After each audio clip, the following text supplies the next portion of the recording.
Dicen que con colbón, bicarbonato y gaseosa podremos hacer slime casero. Veamos si esto funciona.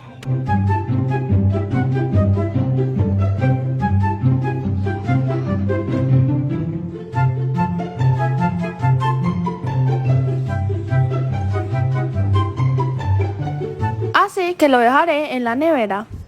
Regresan 24 horas para ver el resultado.